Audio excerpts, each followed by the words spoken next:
చెప్తుందంటే మన స్వబుద్ధిని ఆధారం చేసుకోనవద్దు. మన స్వబుద్ధి అంటే మన బుద్ధికి తోచినట్టుగా మనం చేయవద్దు అని వాక్యం స్పష్టంగా చెప్తుంది. మన ఆలోచన తగినట్టుగా, లేకపోతే మన మనసును మనల్ని నడిపించే విధముగా, మన తలంపు మనల్ని నడిపించిన విధముగా. చాలాసార్లు మన స్వబుద్ధిని ఆధారం చేసుకుని చాలా విషయాల్లో ముందుకు వెళ్ళిపోతుంటాం. మన స్వబుద్ధిని ఆధారం చేసుకుని చాలా విషయాల్లో కార్యాలు చేస్తూ ఉంటాం.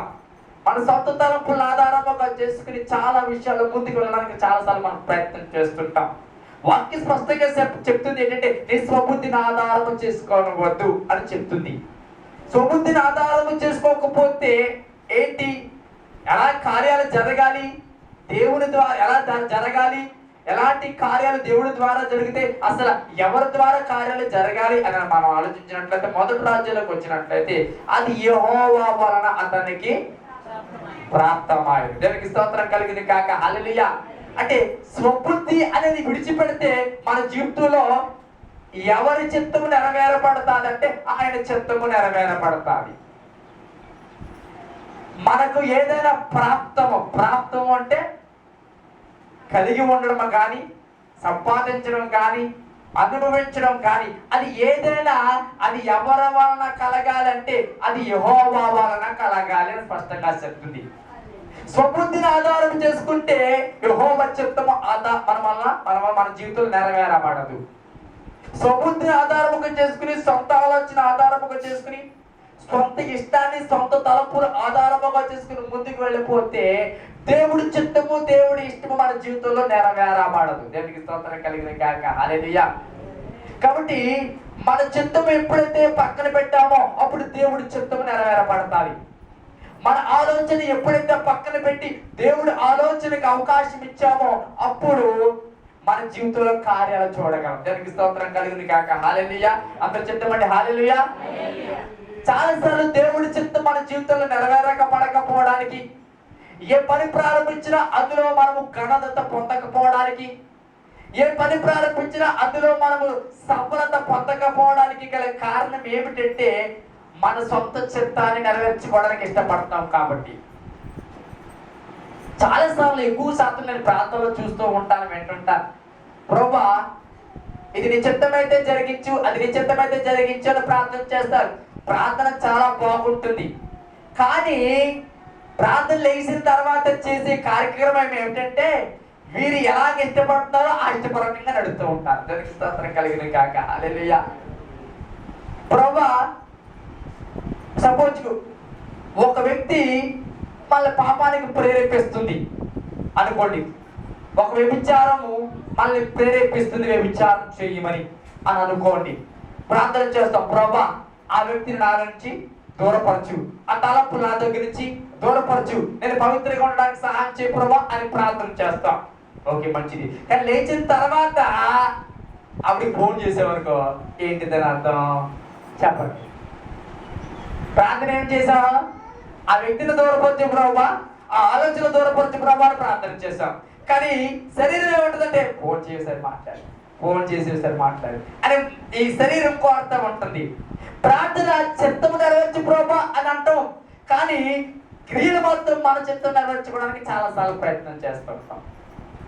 ఏ ఆదివారం మానకుండా వెళ్ళడానికి సహాయం చేయబడమని ప్రార్థన చేస్తాం, కానీ ఆదివారం వచ్చినప్పటికి పనులు కల్పించుకుని దేవుడికి చాలాసార్లు దూరం అయిపోతుంటాం. చాలాసార్లు దేవుడి చిత్తం నెరవేరు బాగుండనుకుంటా ప్రార్థన కూడా చేస్తాం, కానీ అట్టిగా మన జీవితంలో నెరవేరబడకపోవడానికి కారణం ఏమిటి అంటే మన స్వబుద్ధిని ఆధారం చేసుకుంటూ ముందుకు వెళ్ళిపోతాం. కాబట్టి బాగా గమనించండి, నీ స్వబుద్ధి పనిచేసింది అంటే, నీ ఆలోచన పనిచేసింది అంటే, నీ చిత్తం నెరవేర్చుకోవడానికి నువ్వు ప్రయత్నిస్తున్నావు అంటే అక్కడ దేవుడి చిత్తము నెరవేరబడకపోవచ్చిన విషయాన్ని జ్ఞాపకం చేసుకోవాలి. దేవుడి చిత్తము నెరవేర్చు ప్రభా, నీ చిత్తమే నెరవేరబడు ప్రభా అని ప్రార్థన చేశావు అంటే ఆయన చిత్తము నెరవేరబడడానికి నువ్వు అవకాశం కల్పించాలి. దయచేసి బైబిల్ నా వైపు చూడండి, అందరూ కూడా నా వైపు చూడండి. దేవునికి స్తోత్రం కలుగు గాక. అందరూ చెప్తామండి హల్లెలూయా, హల్లెలూయా. దేవుడి చిత్తము నెరవేరబడాలంటే మన చిత్తము ప్రక్కన పెట్టాలి. దేవుడి ఆలోచన నెరవేరబడాలి అంటే మన ఆలోచన ప్రక్కన పెట్టాలి. దేవుడి ఉద్దేశము నెరవేరబడాలంటే మన ఉద్దేశము ప్రక్కన పెట్టాలి. దేవుడి చేత నడిపించబడాలంటే మన నడిపింపు ప్రక్కన పెట్టాలి. దేవుడి చిత్తం మన జీవితంలో నెరవేరబడకపోతుంది అంటే కారణము అక్కడ మన చిత్తము నెరవేరబడుతుందన్నమాట. బాగా గమనించండి. ఒక విషయాన్ని చెప్తున్నాను. విశ్వాసం పనిచే చోట జ్ఞానం పనిచేయదు. బాగా నాకు శ్రద్ధగా వినాలి మాటలు, చాలా అవసరమైన మాటలు. విశ్వాసం పనిచేసే చోట ఏం పనిచేయదని చెప్పాను? జ్ఞానం పనిచేయదు. నిజమంటారా కాదంటారా? నిజమైన వాడు ఎగ్రి అయిన వాడు చేతులు ఎత్తండి, స్తోత్రం చెప్పండి. అంటే ఎగ్రి అవ్వలేదన్నమాట. ఇప్పుడు క్లియర్ గా చెప్తాను. విశ్వాసం పనిచేసిన చోట జ్ఞానం ఎందుకు పనిచేయదంటే, విశ్వాసం అనేది అదృశ్యమైనవి ఉన్నవన్నట్టుకు రుజువైనదని వాక్యం చెప్తుంది. అంటే లేనిది ఉన్నట్టుగా నమ్మాలి అని చెప్పేది విశ్వాసం. జ్ఞానమును ఆలోచించండి. లేనిది ఉన్నట్టుగా ఒప్పుకుంటారా? చెప్పండి, ఒప్పుకుంటారా? ఒప్పుకోదు. లేనిది ఎక్కడో ఉన్నట్టుగాను, లేనిది ఏదో క్రియ జరుగుతుందని, లేనిది ఏదో పుడతాదని ఈ జ్ఞానము ఎంత మాత్రం ఒప్పుకోదు. అదే జ్ఞానానికి విశ్వాసానికి ఉన్న తేడా. దానికి స్తోత్రము కలుగును కాక. ఒక మాట బైబిల్ గ్రంథంలో మీకు చెప్తాను. నువ్వు విశ్వాసంతో ప్రార్థన చేసినట్లయితే, ఆవగించంత విశ్వాసం ఉన్నట్లయితే ఏమని వాక్యం చెప్తుంది? ఈ కొండ వెళ్ళి సముద్రంలో పడవేయబోమంటే పడవేయబడుతుంది. అది నిజమా కాదా? చెప్పండి, చెప్పండి. వాక్య ప్రకారం మన ప్రకారం వాక్య ప్రకారం నిజమే. ఇప్పుడు మనం ఒక దేశ ప్రకారం చూసినట్లయితే నిజముగా ఒక కొండ సముద్రంలో వెళ్ళి పడాలి అంటే ప్రార్థనే నిజంగా దానికి సొల్యూషను. ఒక కొండ వెళ్ళి సముద్రం పడాలంటే ప్రార్థన చేస్తేనే పడతారా? ఒకవేళ మన జ్ఞానంతో ఆలోచిస్తే అది ఎంత మాత్రం కుదరదు. బాంబులు పెట్టి పేల్చాలి, పనులు పెట్టి తొలగించాలి, అప్పుడు తొలగుతుంది. ఇది మన జ్ఞానం. దానికి స్తోత్రం కలిగిన కాక. కాబట్టి విశ్వాసం పనిచేసే చోట జ్ఞానము పనిచేయదు. జ్ఞానం పనిచేసే చోట విశ్వాసము. ఇంకొక మాట బైబిల్ గ్రంథంలో చెప్తాను. కానానును స్వతంత్రించుకోవడానికి ముందు మోషే కొంతమంది వ్యక్తులను వేగుల వారిగా పంపించాడు కానాను చూసి రమ్మని. అవునా? శ్రద్ధగా వినాల మాటలు.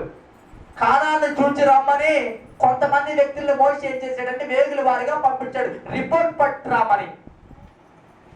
ప్రజలందరూ వెళ్ళారు. ఒక గ్రూప్ వచ్చింది, రిపోర్ట్ తీసుకొచ్చింది. అయ్యా, అక్కడ ప్రజలు మామూలు మనుషులు కాదు, జైంట్స్ అంటే చాలా రాక్షస దేహము కలిగిన వారు. వారిని మనం జయించలేము. చాలా రకాల ప్రజలు అక్కడ ఉన్నారు. అక్కడ మన వలన అవ్వని పని అని ఒకళ్ళు చెప్పారు, ఒకళ్ళు తీసుకొచ్చారు రిపోర్ట్. ఇంకొకరు యెహోషువ కాలేబులు వాళ్ళు వచ్చారు. అయ్యా, చాలా ఈజీగా నెక్కగలమండి మళ్ళీ. దేవుడు తప్పకుండా వాగ్దానం ఇచ్చిన ఆ భూమిని మనం స్వతంత్రించుకుంటామండి. వాళ్ళందరూ అందులో నుంచి పోతారండి, మనమే నెగ్గుతామండి. యెహోషువ కాలేబులు సాక్ష్యం తీసుకొచ్చారు, రిపోర్ట్ తీసుకొచ్చారు. ఒకటిది జ్ఞానయుక్తముగా తీసుకువచ్చిన రిపోర్ట్ ఒకటైతే, ఆత్మానుసారంగా ఆలోచన చేసి ఆత్మానుసారంగా తీసుకొచ్చిన రిపోర్ట్ ఒకటి. రెండు వాస్తవాలే. దీనికి స్తోత్రం కలుగును కాక. రెండు వాస్తవాలే. కాబట్టి విశ్వాసం పనిచేసే చోట ఏం పని చేయదని చెప్పాను? జ్ఞానము పని చేయదు. ప్రార్థన చేయి, దేవుడు తగ్గిస్తాడు అనేది విశ్వాసం చెప్తాది.